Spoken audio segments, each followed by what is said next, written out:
പേരുറക്കെ വിളിച്ചാൽ പോലും പെട്ടെന്ന് പൊട്ടിത്തെറിക്കുന്ന ഒരു അവസ്ഥയിലേക്ക് എത്തിച്ചേരാൻ സാധ്യതയുണ്ട്. പഠിക്കുകയോ പറയുന്ന കാര്യങ്ങൾ കേൾക്കുകയോ ഒന്നും ചെയ്യില്ല.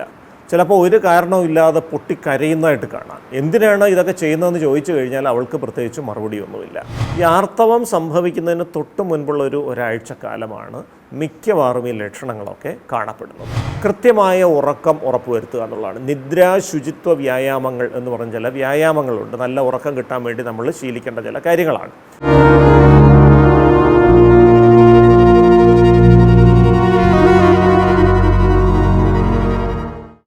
നമസ്കാരം, ഞാൻ ഡോക്ടർ അരുൺ ബി നായർ. 16 വയസ്സുള്ള പെൺകുട്ടിയെ കൊണ്ടുവന്ന അമ്മയ്ക്ക് പറയാനുള്ളത് മൊത്തം അവളുടെ കുറ്റങ്ങൾ മാത്രമാണ്. നന്നായി പഠിച്ചുകൊണ്ടിരുന്നൊരു കുട്ടിയാണ്. 8ാം ക്ലാസ് വരെയൊക്കെ നന്നായി പഠിക്കുമായിരുന്നു. ക്ലാസ്സിൽ 1ാം സ്ഥാനത്തായിരുന്നു. നമ്മൾ പറയേണ്ട കാര്യമേ ഇല്ല, അല്ലാതെ തന്നെ ഇരുന്ന് പഠിക്കുമായിരുന്നു. കഴിഞ്ഞൊരു 3 കൊല്ലമായിട്ട് സ്വഭാവത്തിൽ വല്ലാത്ത മാറ്റം. അതിപ്പോൾ അടുത്ത കാലത്തായിട്ട് കൂടിക്കൂടി വരുന്നു എന്നുള്ളതാണ് അമ്മയുടെ പരാതി. പ്രധാന സംഗതി എന്താണെന്ന് വെച്ചാൽ, ഒരു 3 കൊല്ലത്തിന് മുൻപാണ് ഈ പെൺകുട്ടിക്ക് ആദ്യമായിട്ട് ആർത്തവം വരുന്നത്. ആർത്തവം ആരംഭിച്ച് ആദ്യ കാലങ്ങളിലൊന്നും വലിയ പ്രശ്നമില്ലായിരുന്നു. ഇപ്പോഴത്തെ ഒരു അവസ്ഥ എന്താണെന്ന് വെച്ചാൽ, ഈ ആർത്തവം ആരംഭിക്കുന്നതിന് തൊട്ട് മുൻപുള്ള ഒരാഴ്ച സ്വഭാവത്തിൽ വല്ലാത്ത വ്യത്യാസങ്ങളാണ്. പെട്ടെന്ന് പൊട്ടിത്തെറിക്കും. ചിലപ്പോൾ ആരോടും മിണ്ടാതെ മുറിക്കുള്ളിൽ കതകടച്ച് അങ്ങിരുന്ന് കളയും. ആ ദിവസങ്ങളിൽ ചിലപ്പോൾ സ്കൂളിൽ പോകില്ല, ഭക്ഷണം കഴിക്കില്ല. പേരുറക്കെ വിളിച്ചാൽ പോലും പെട്ടെന്ന് പൊട്ടിത്തെറിക്കുന്ന ഒരു അവസ്ഥയിലേക്ക് എത്തിച്ചേരാൻ സാധ്യതയുണ്ട്. പഠിക്കുകയോ പറയുന്ന കാര്യങ്ങൾ കേൾക്കുകയോ ഒന്നും ചെയ്യില്ല. ചിലപ്പോൾ ഒരു കാരണവുമില്ലാതെ പൊട്ടിക്കരയുന്നതായിട്ട് കാണാം. എന്തിനാണ് ഇതൊക്കെ ചെയ്യുന്നതെന്ന് ചോദിച്ചു കഴിഞ്ഞാൽ അവൾക്ക് പ്രത്യേകിച്ച് മറുപടിയൊന്നുമില്ല. ഏതാണ്ട് ഒരാഴ്ചക്കാലം ഈ ഒരു അവസ്ഥ നീണ്ടു നിൽക്കും. ഇതിൻ്റെ കൂടെ വയറ്റുവേദന, ഛർദി, തലവേദന, ഇങ്ങനത്തെ ഒരുപാട് ശാരീരിക ലക്ഷണങ്ങളും പറയും. രാത്രിയിൽ ഉറക്കവും കുറവായിരിക്കും. ഇനി ഈ ആർത്തവം ആരംഭിച്ച് ആദ്യ ദിവസം അല്ലെ 2ാം ദിവസം ആകുന്നതോടെ സ്വിച്ച് ഇട്ടതുപോലെ ഈ ലക്ഷണങ്ങളെല്ലാം അങ്ങ് മാറുകയും ചെയ്യും. അപ്പോൾ ഇതിനെക്കുറിച്ചാണ് അമ്മയ്ക്കുള്ള ആശങ്ക. ഇത് ആർത്തവത്തിന് തൊട്ട് മുൻപൊക്കെ ചില പ്രശ്നങ്ങൾ വരും എന്നൊക്കെ അനുഭവത്തിൽ നിന്നറിയാം. എങ്കിലും ഇങ്ങനെയുള്ള പെരുമാറ്റ പ്രശ്നങ്ങൾ, പെട്ടെന്ന് ദേഷ്യപ്പെടുക, സാധനങ്ങളെടുത്ത് എറിയുക, വല്ലാതെ കരയുക, മുറിക്കുള്ളിൽ അടച്ചിരിക്കുക. ഇന്നത്തെ കാലത്ത് കുട്ടികൾ മുറിക്കുള്ളിൽ അടച്ചിരുന്നാൽ മാതാപിതാക്കൾക്ക് വല്ലാത്ത ഒരു ആശങ്കയാണ്. അവരെന്തെങ്കിലും കടുങ്കൈ ചെയ്ത് കളയുമോ എന്നുള്ളൊരു പേടിയൊക്കെ ഉണ്ടാകാം. ഇതാണ് അമ്മയ്ക്ക് മകളെക്കുറിച്ചുള്ളൊരു പരാതി. അപ്പോൾ നമ്മൾ ഇവിടെ ശ്രദ്ധിക്കേണ്ട ഒരു കാര്യം, ഈ അമ്മയും മകളും കൃത്യമായിട്ടൊരു പാറ്റേൺ ഈ പെരുമാറ്റ വ്യത്യാസത്തിൽ അവർ നോട്ട് ചെയ്തിട്ടുണ്ടായിരുന്നു. എന്താണ് ഈ പാറ്റേൺ? ഈ ആർത്തവ ചക്രത്തിൽ 28 ദിവസം കൂടുമ്പോൾ ക്രമമായിട്ടാണ് ഈ ആർത്തവം വന്നുകൊണ്ടിരിക്കുന്നത്.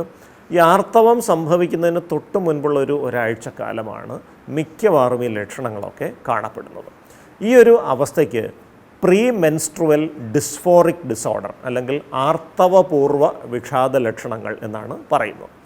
നമുക്കറിയാം, ഈ ആർത്തവം എന്ന് പറയുന്നത് ശരീരത്തിൽ ചില ഹോർമോണുകളുടെ അളവിൽ വ്യതിയാനം സംഭവിക്കുന്ന ഒരു അവസ്ഥയാണ്. കാരണം പ്രജനനത്തിന് വേണ്ടി, റിപ്രൊഡക്ഷന് വേണ്ടി ഒരു സ്ത്രീ ശരീരം തയ്യാറെടുക്കുന്നു. പക്ഷേ അണ്ഡബീജ സംയോജനം നടക്കാത്തത് മൂലം ആ പ്രജനനത്തിന് വേണ്ടി തയ്യാറെടുത്ത ഗർഭപാത്രത്തിൻ്റെ ഉള്ളിലുള്ള രക്തക്കുഴലുകളും മറ്റുമൊക്കെ ഇങ്ങനെ പൊട്ടിയതിന് ശേഷം ആ രക്തം പുറന്തള്ളുന്ന ഒരു പ്രക്രിയയാണ് ആർത്തവത്തിലൂടെ സംഭവിച്ചുകൊണ്ടിരിക്കുന്നത്.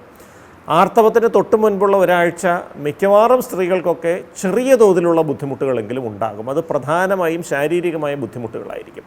ഒരു 80% സ്ത്രീകൾക്ക് ചെറിയ തോതിലുള്ള ശാരീരിക ബുദ്ധിമുട്ടുകളുണ്ടാകും. അതിൽ അടിവയറ് വേദനയുണ്ടാകും, ഛർദി ഉണ്ടാകും, തലവേദനയുണ്ടാകും, തലകറക്കം ഉണ്ടാകും, കുറച്ചൊരു ക്ഷീണം പോലെയൊക്കെ തോന്നും. സാധാരണയുള്ള പോലെ ഒരു ഊർജ്ജസ്വലതയോ കാര്യക്ഷമതയോ ആ ദിവസങ്ങളിൽ ചിലപ്പോൾ പറ്റിയെന്ന് വരില്ല. പക്ഷേ മിക്കവാറും ഈ ആർത്തവം ആരംഭിക്കുന്ന ആദ്യ ദിവസമോ 2ാം ദിവസമോ ഇതങ്ങ് മാറുകയും ചെയ്യും. ഈ ഭൂരിപക്ഷം സ്ത്രീകൾക്കും ഇതിന് പ്രത്യേകിച്ച് ചികിത്സയൊന്നും വേണ്ടി വരാറില്ല. അത് സ്വാഭാവികമായി തന്നെ അങ്ങ് സുഖം പ്രാപിക്കാറുണ്ട്.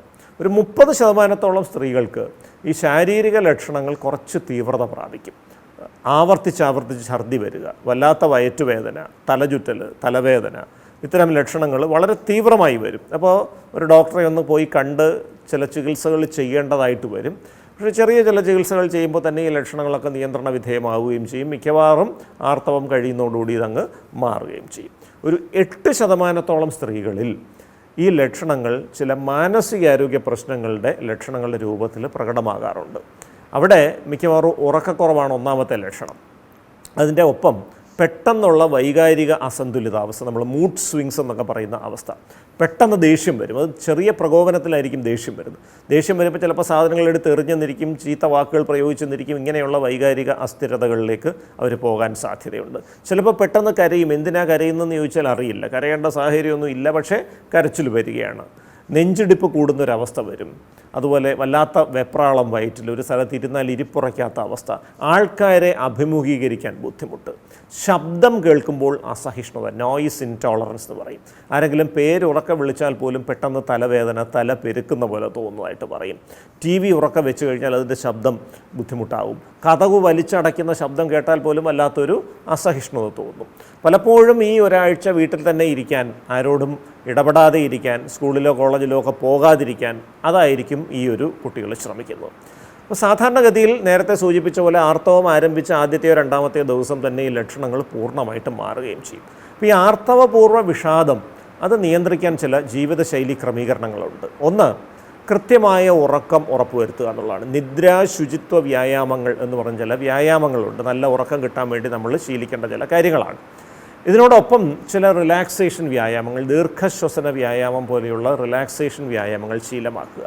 കൃത്യമായി കായിക വ്യായാമത്തിൽ ഏർപ്പെടുക. 1 മണിക്കൂറെങ്കിലും ദിവസേന സൂര്യപ്രകാശം കൊണ്ടുള്ള കായിക വ്യായാമങ്ങളിൽ ഏർപ്പെടുക. ചായ, കാപ്പി തുടങ്ങിയ ഉത്തേജക വസ്തുക്കൾ കഴിയുന്നത്ര ഒഴിവാക്കുക. നന്നായി വെള്ളം കുടിക്കുക. കൃത്യസമയത്ത് ഭക്ഷണം കഴിക്കുക. ഭക്ഷണത്തിൽ കൂടുതൽ പച്ചക്കറികളും പഴവർഗ്ഗങ്ങളും നാരുള്ള പദാർത്ഥങ്ങളും ഉൾപ്പെടുത്തുക.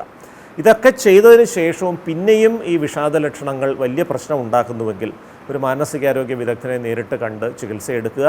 കാരണം ഈ ഹോർമോണൽ വ്യതിയാനങ്ങൾ ശരീരത്തിൽ ഉണ്ടാകുമ്പോൾ അത് തലച്ചോറിലെ സെറട്ടോണിൻ എന്ന രാസവസ്തുവിൻ്റെ അളവ് കുറയ്ക്കുന്നതാകാം ഈ വിഷാദത്തിൻ്റെ ലക്ഷണം. അങ്ങനെയാണെങ്കിൽ ഈ തലച്ചോറിലെ സെറട്ടോണിൻ്റെ അളവ് ക്രമീകരിക്കാൻ സഹായിക്കുന്ന വിഷാദവിരുദ്ധ ഔഷധങ്ങൾ ഹ്രസ്വകാലത്തേക്ക് കഴിച്ചു കഴിഞ്ഞാൽ ഈ ലക്ഷണങ്ങൾ പൂർണ്ണമായിട്ടും മാറ്റിയെടുക്കാൻ സാധിക്കും. നമസ്കാരം.